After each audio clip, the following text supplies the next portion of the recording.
The subject of transferred list were as follows. The subject of transferred list were as follows. हस्तांतरित सूची के विषय इस प्रकार थे। हस्तांतरित सूची के विषय इस प्रकार थे। लिख लीजिए। Local self government, health. Local self government को हिंदी में कहेंगे स्थानीय स्वशासन। हेल्थ, स्वास्थ्य, एजुकेशन, शिक्षा। अब इसमें भी एजुकेशन के आगे लिखिए जरा, इसके आगे डैश करके लिखना। देखो, एजुकेशन भारत में दो तरीके की थी। एक थी यहाँ की ट्रेडिशनल एजुकेशन, और एक थी यूरोपियन एजुकेशन। तो जो यूरोपियन एजुकेशन थी, यूरोपियन एजुकेशन माने जहां पर इंग्लिश मीडियम से शिक्षा हो रही थी, या फिर यूरोपीय जो स्कूल थे। भाई, भारत में यूरोप के लोग थे काम करने वाले, अंग्रेज थे यहाँ पर, उनके बच्चे यहीं पढ़ते थे। तो अंग्रेजों के जो बच्चे थे वो अंग्रेजों के स्कूल में ही पढ़ते थे, और इंग्लिश मीडियम में पढ़ते थे, वही उनका माध्यम होता था। तो जो यूरोपियन एजुकेशन, इसको कहा गया यूरोपियन एजुकेशन। यूरोपियन एजुकेशन या एंग्लो इंडियन एजुकेशन भी इसी में थी। एंग्लो इंडियन माने वो अंग्रेजों ने भारतीय महिलाओं से विवाह किया, और यहाँ उनके जो फिर बच्चे पैदा हुए उनको एंग्लो इंडियन कहा गया। तो फिर वो एंग्लो इंडियन भी, उनके लिए भी वो स्कूल थे। भारतीय बच्चों का उसमें एडमिशन वगैरह नहीं होता था। तो ये वाली जो एजुकेशन थी, ये रिजर्व लिस्ट में ही थी, ये ट्रांसफर्ड में नहीं थी।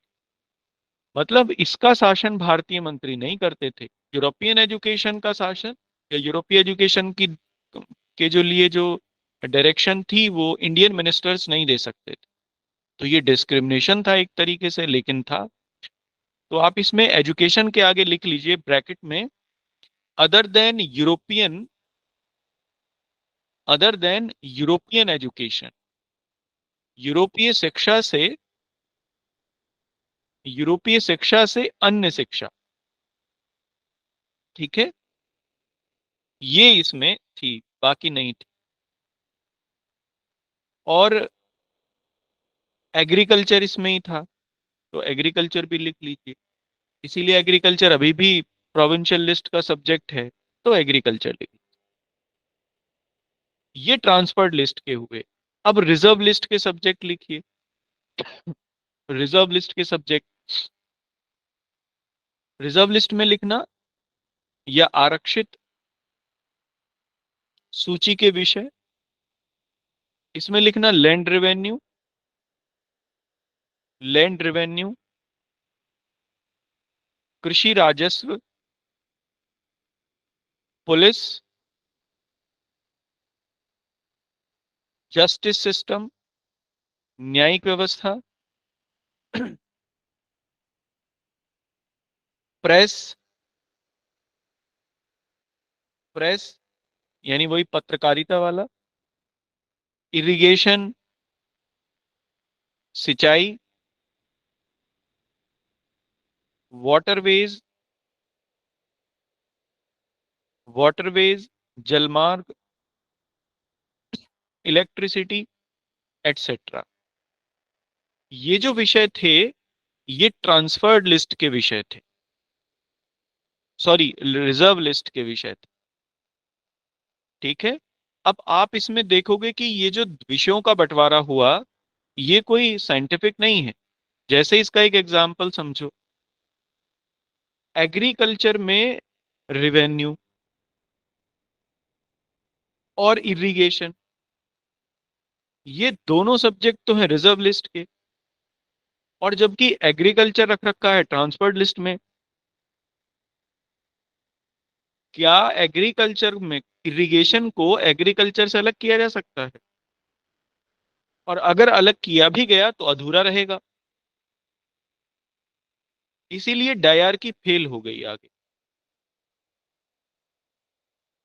जब डायरकी को इंट्रोड्यूस किया गया तो ये फेल कर गई।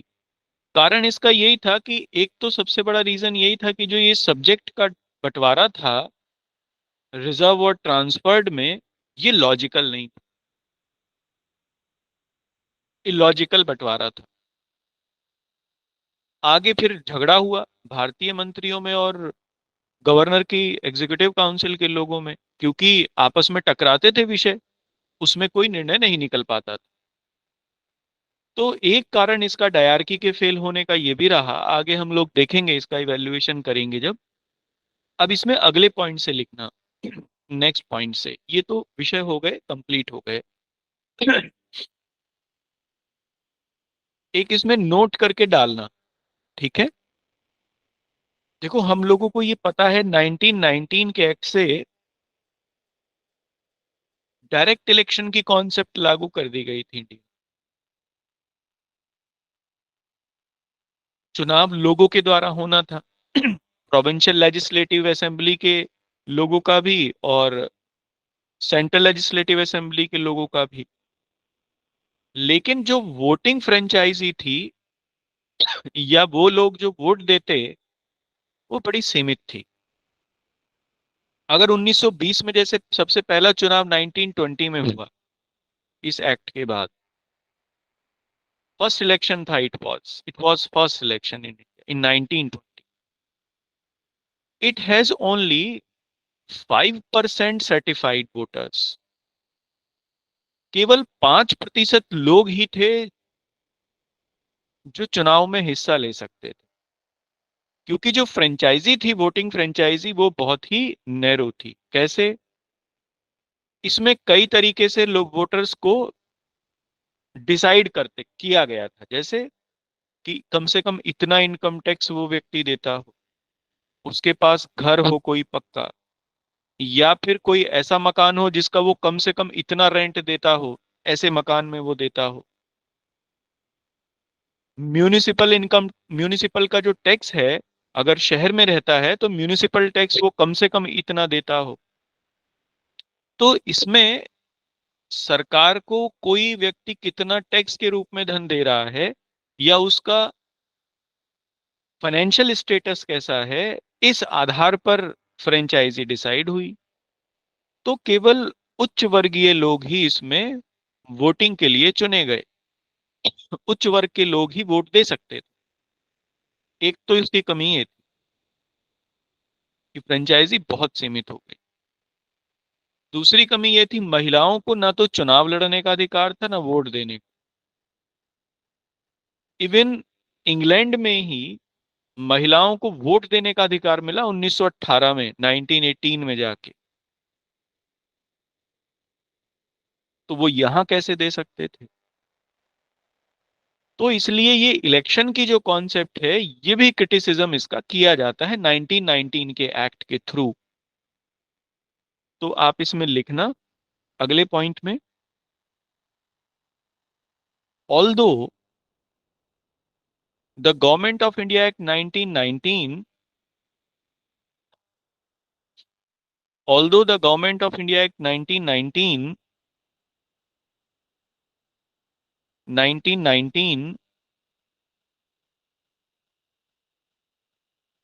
introduced the concept of direct election, introduced the concept of direct election। यद्यपि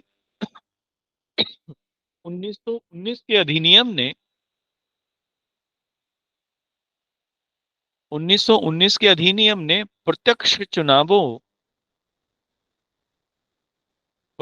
चुनावों की संकल्पना को लागू किया, but but the elect the election franchise the election franchise was very narrow was very narrow। परंतु निर्वाचन नियमावली परंतु निर्वाचन नियमावली अत्यधिक सीमित थी। अत्यधिक सीमित थी। A person a person only get voting right only get voting right after qualifying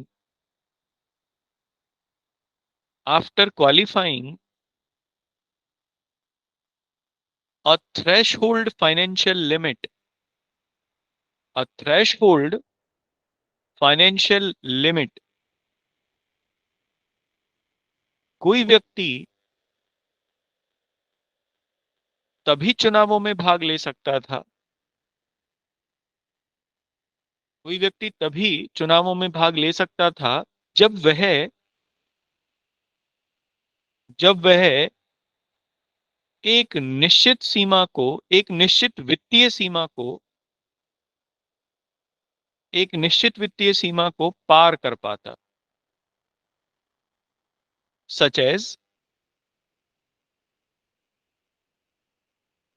pay a minimum amount of income tax, a pay or definite amount of income tax, ऐसा लिखे। Such as he pay a definite amount of income tax or municipal tax। यदि वह एक निश्चित सीमा तक यदि वह एक निश्चित सीमा तक आयकर अथवा निगम कर देता अथवा निगम कर देता। कंटिन्यूएशन में लिखना। And also with it and also with it women could not vote women could not vote or contest the elections women could not vote or contest the election। इसी के साथ इसी के साथ महिलाएं न तो चुनावों में भाग ले सकती थी न तो चुनावों में भाग ले सकती थी एवं न ही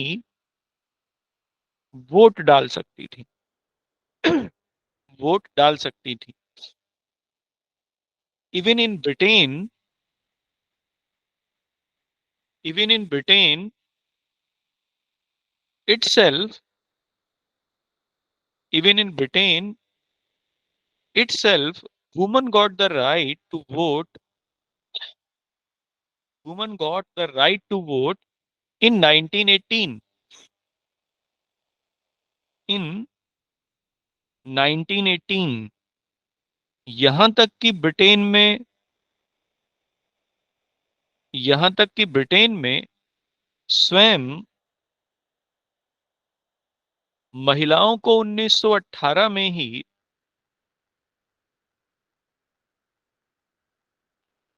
महिलाओं को 1918 में ही वोट डालने का अधिकार प्राप्त हुआ वोट डालने का अधिकार प्राप्त हुआ। ठीक है। और एक पॉइंट इसमें और लिख अगले पॉइंट। अब ये हम क्रिटिसिज्म कर रहे हैं इसका है ना ये क्रिटिसिज्म ही चल रहा है 1919 के एक्ट का नंबर से। देखो प्रोविंशियल लेजिस्लेटिव असेंबली चुनी गई एक संस्था थी। हालांकि सेंट्रल लेजिस्लेटिव असेंबली भी दोनों को ही समय से पहले बर्खास्त करने का अधिकार गवर्नर और गवर्नर जनरल को दिया गया। प्रोविंशियल लेजिस्लेटिव असेंबली को तो गवर्नर डिसॉल्व कर सकता था कभी भी, जबकि सेंट्रल लेजिस्लेटिव असेंबली को गवर्नर जनरल जब चाहता वो तब डिसॉल्व कर सकता था उसे। उनके पास ओवर आर्चिंग पावर्स थी। तो हम लोग ये कह सकते हैं कि जहां एक तरफ वो रिस्पॉन्सिबल गवर्नमेंट बना रहे थे, वहां ऑटोक्रेसी के साथ बना रहे थे। और रिस्पॉन्सिबल भी पूरी तरीके से रिस्पॉन्सिबल नहीं थी, पार्शियली रिस्पॉन्सिबल, क्योंकि कुछ ही भारतीय मंत्री थे जो केवल कुछ ही भारतीय मंत्री थे, और वही रिस्पॉन्सिबल भी थे अपने कामों के लिए लेजिस्लेटिव असेंबली के प्रति, बाकी कोई नहीं था। तो पार्शियल रिस्पॉन्सिबल गवर्नमेंट थी, और वो भी ऑटोक्रेसी के साथ। गवर्नर जनरल और गवर्नर के पास अधिक शक्ति है। तो आप लिखिए इसमें अगले पॉइंट से, although although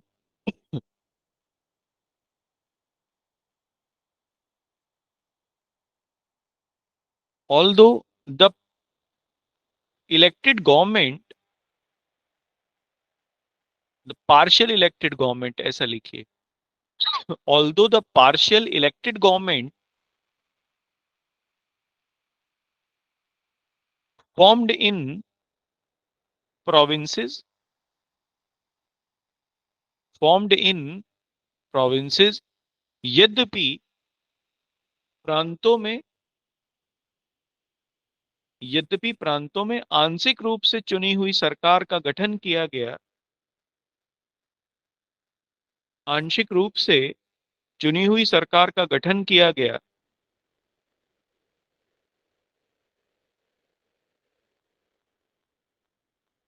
but governor has overarching powers to dissolve it. Governor has overarching powers to dissolve it before completion of its term. Before completion of its term. परंतु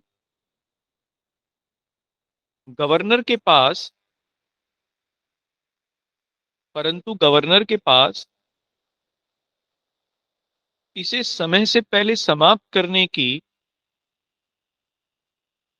इसे समय से पहले समाप्त करने की शक्तियां थीं। सो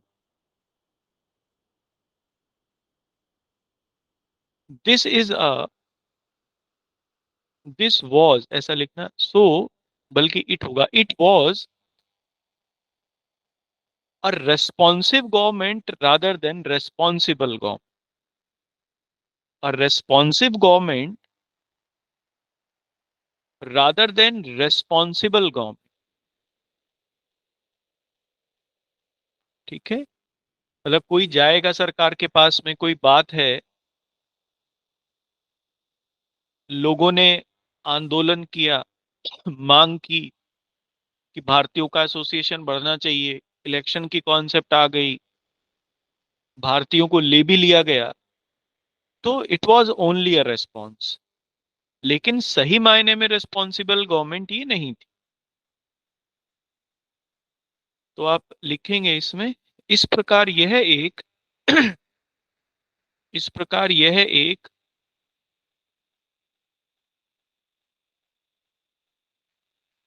उत्तरदायी की बजाय उत्तरदायी के इस प्रकार यह एक उत्तरदायी सरकार के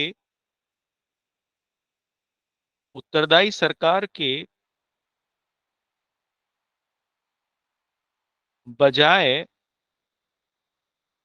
उत्तरदायी सरकार के बजाय एक प्रत्युत्तरित सरकार थी। एक प्रत्युत्तरित सरकार थी।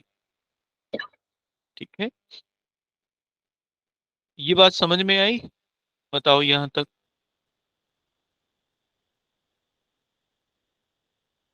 भारी भारी सा लग रहा है कुछ?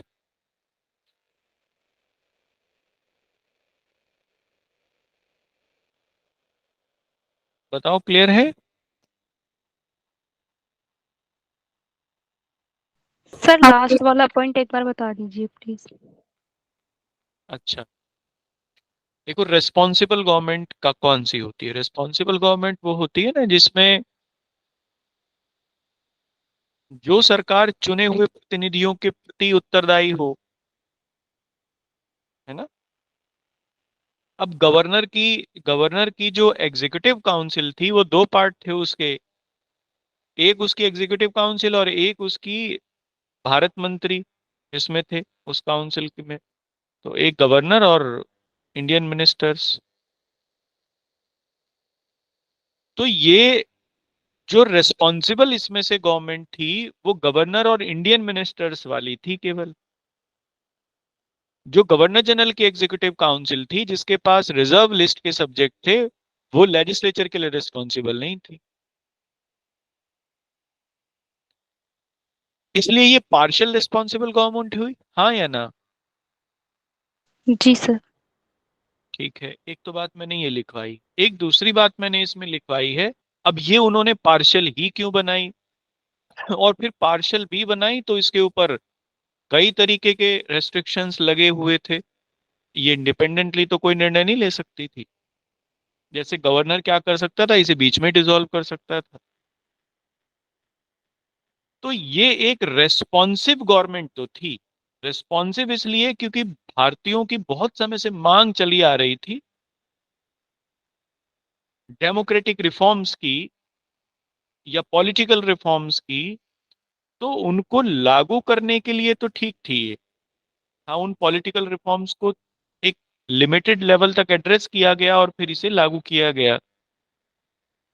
तो यहाँ तो हम लोग, इसलिए हम लोग इसे कह सकते हैं कि एक रेस्पॉन्सिव गवर्नमेंट तो थी, प्रत्युत्तरित सरकार तो थी कि जिस चीज का मांग हो रही थी उसका प्रत्युत्तर दिया सरकार ने ये रिफॉर्म करके। लेकिन रेस्पॉन्सिबल गवर्नमेंट फिर भी नहीं बनाई, ये लिखा है। क्लियर है? जी सर क्लियर है। Thank you sir. बाकी सब लोगों को क्लियर है? जी सर। चलिए अब आगे चलते हैं। देखो, एक इसकी और जो सबसे बड़ी कमी थी इस एक्ट की, एक तो यही था कि पार्शल था, प्रोविंसेस में लागू भी किया गया, तो सेंटर में तो वो भी नहीं था। केंद्र सरकार, सेंट्रल लेवल पर जो सरकार थी वो पूरी तरीके से ऑटोक्रेटिक थी। वहां पर रिस्पॉन्सिबल गवर्नमेंट की कोई कॉन्सेप्ट लागू नहीं की गई। वहां गवर्नर जनरल और उसकी एग्जीक्यूटिव काउंसिल या गवर्नर जनरल इन काउंसिल वही सारे कानूनों को लागू करने के लिए उत्तरदायी थी। तो ये बहुत कम था, ये कह सकते हैं। इसे किसी प्रकार का डेमोक्रेटिक रिफॉर्म तो कहना मुश्किल होगा। अब पॉलिटिकल रिफॉर्म जरूर था लेकिन वो भी बहुत सीमित। तो केंद्र सरकार को ऐसे ही छोड़ दिया गया। तो लिखिए अगले point. There was absence there was absence even partial responsible government even partial responsible government at the center।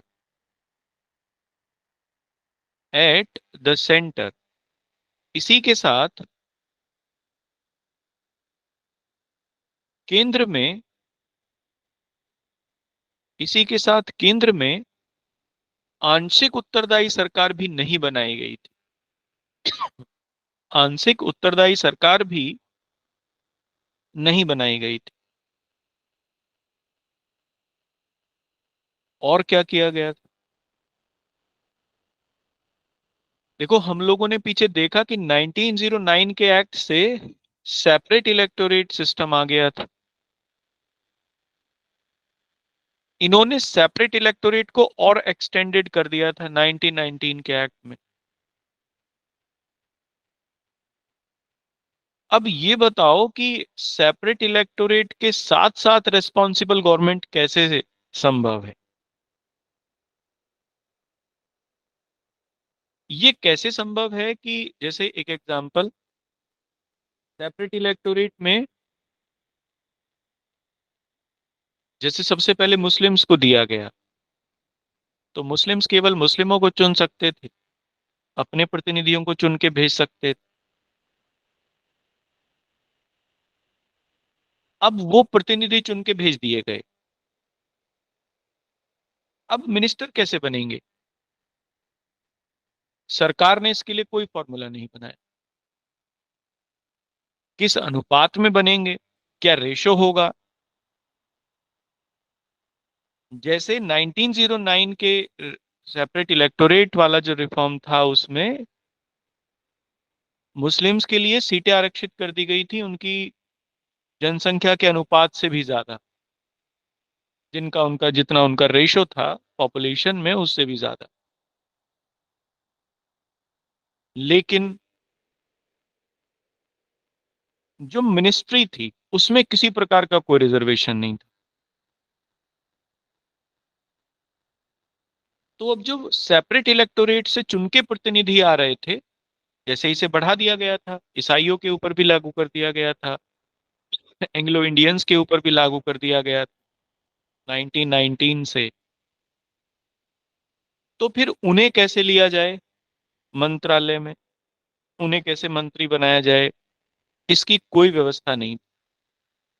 तो कहने का मतलब ये है कि पार्शियल रिस्पॉन्सिबल गवर्नमेंट, और वो भी सेपरेट इलेक्टोरेट के साथ, एक महान फेलियर था, अ ग्रेट फेलियर था पॉलिटिकल प्रोसेस का। तो ये फेल कर गया। तो लिखिए अगले पॉइंट। समझ में आया ना ये बात? क्लियर है ना? चलो आगे ही होगी। लिखो इसमें, the concept of separate electorate, the concept of separate electorate with partial responsible government, with partial responsible government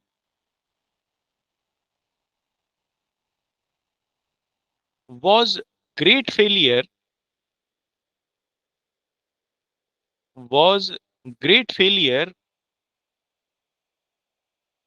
when it was in execution, when it was in execution। पृथक निर्वाचक मंडल को, पृथक निर्वाचक मंडल को जब आंशिक उत्तरदायी सरकार के साथ लागू किया गया, जब आंशिक उत्तरदायी सरकार के साथ लागू किया गया, तब यह घोर असफल सिद्ध हुआ, तब यह घोर असफल सिद्ध हुआ। ठीक है, नेक्स्ट लिखिए अगले पॉइंट से। ये मैंने आपको पहले ही अभी चर्चा की थी कि जो सब्जेक्ट बांटे गए थे वो रेशनैलिटी के ऊपर बेस्ड नहीं थे। इसका एक एग्जाम्पल भी मैंने आपको दिया।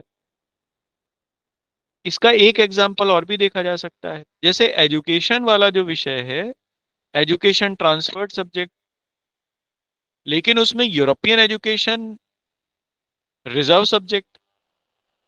अब एजुकेशन को भी कैसे कोई बांटेगा? मान लो कोई कोई मंत्री है, वो किसी स्कूल का दौरा करता है, तो फिर तो ये हुआ ना कि वो स्कूल के उस हिस्से में जाएगा जहां भारतीय बच्चे पढ़ते हैं, उस हिस्से में नहीं जाएगा जहां इंस्पेक्शन करने के लिए जहां यूरोपियन बच्चे पढ़ते हैं। तो चूंकि ये जो सब्जेक्ट बांटे गए, ये रेशनैलिटी के ऊपर बेस्ड नहीं थे, तो ये भी फेलियर का रीजन रहा इसका। तो लिखिए नेक्स्ट पॉइंट में,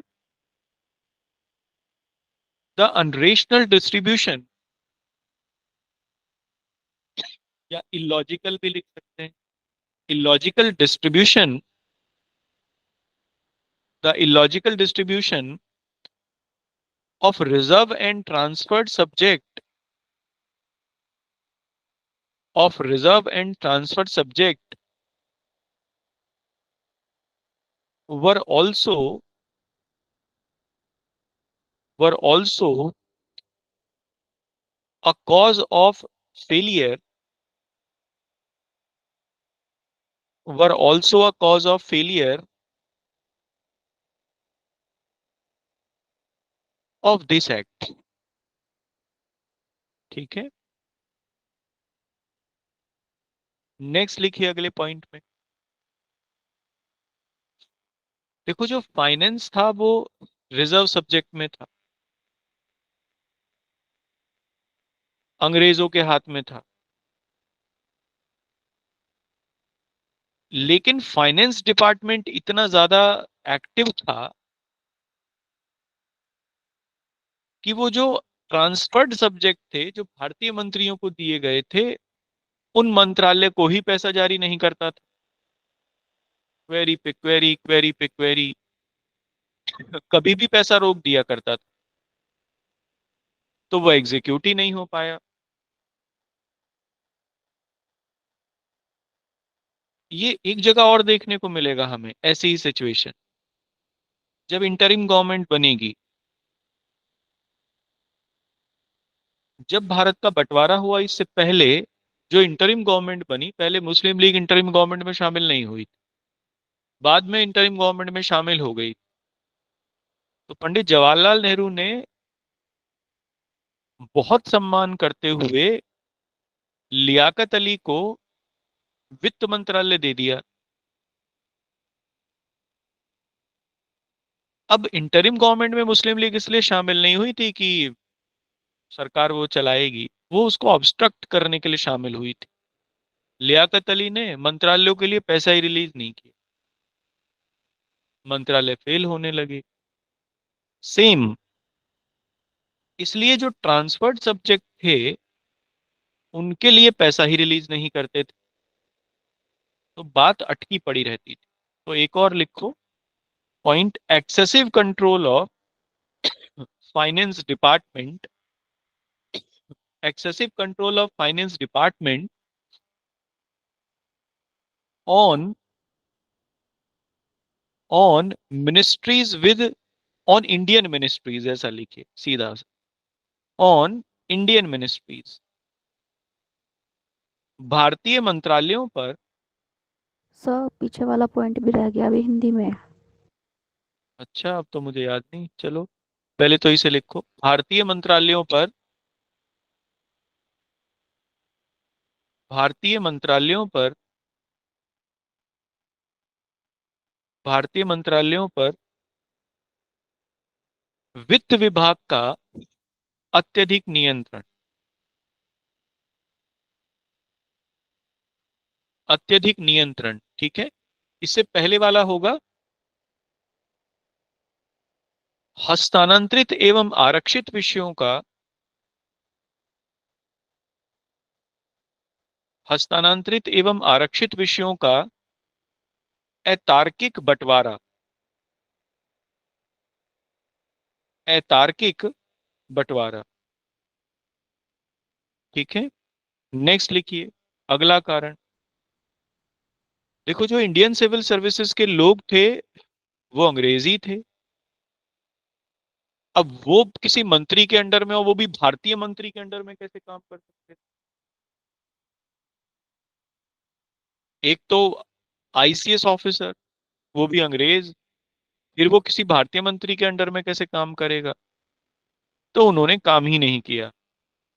इंडियन सिविल सर्विसेज ने कॉपरेट करने से ही मना कर दिया, जो मिनिस्टर्स। तो लिखिए Indian civil services,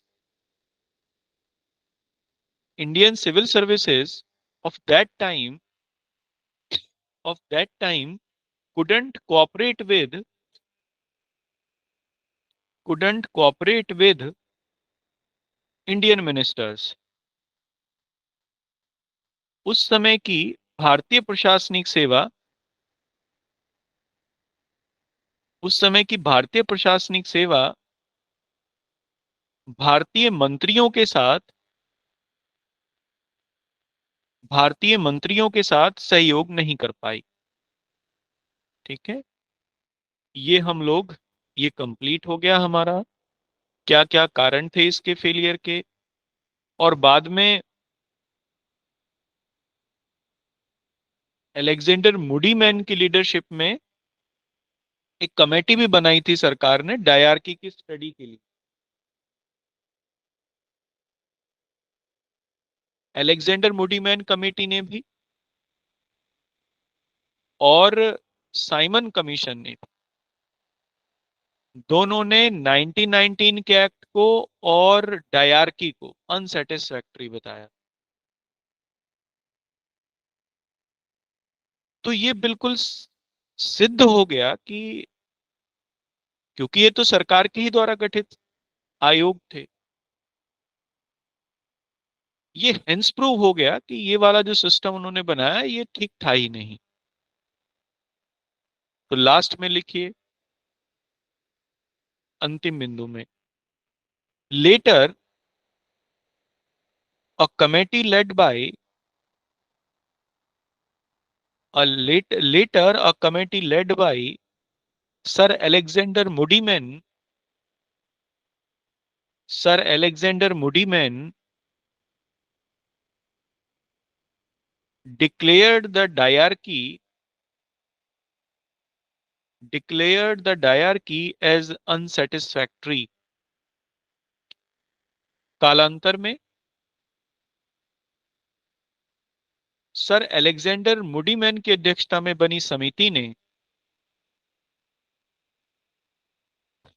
sir Alexander मूडीमैन की अध्यक्षता में बनी समिति ने द्वैध शासन को असंतोषजनक बताया। And also the report of Simon commission the report of Simon commission criticized the Government of India Act 1919 criticized the Government of India Act 1919। इसी के साथ साइमन कमीशन की रिपोर्ट ने भी 1919 के अधिनियम की आलोचना की। ठीक है, ये कंप्लीट हो गया हमारा। कल हम लोग 1935 का और अंतिम एक्ट करेंगे जो हमारे कॉन्स्टिट्यूशनल डेवलपमेंट में बचता है, गवर्नमेंट ऑफ इंडिया एक्ट 1935। तो हेडिंग लिख लीजिए, भारत शासन अधिनियम 1935। इसी से सबसे ज्यादा भी लिया गया कॉन्स्टिट्यूशन में, तो बड़ा important. Government of India act 1935। कोई क्वेरी है तो पूछ लीजिए, आज यहाँ तक रखते हैं।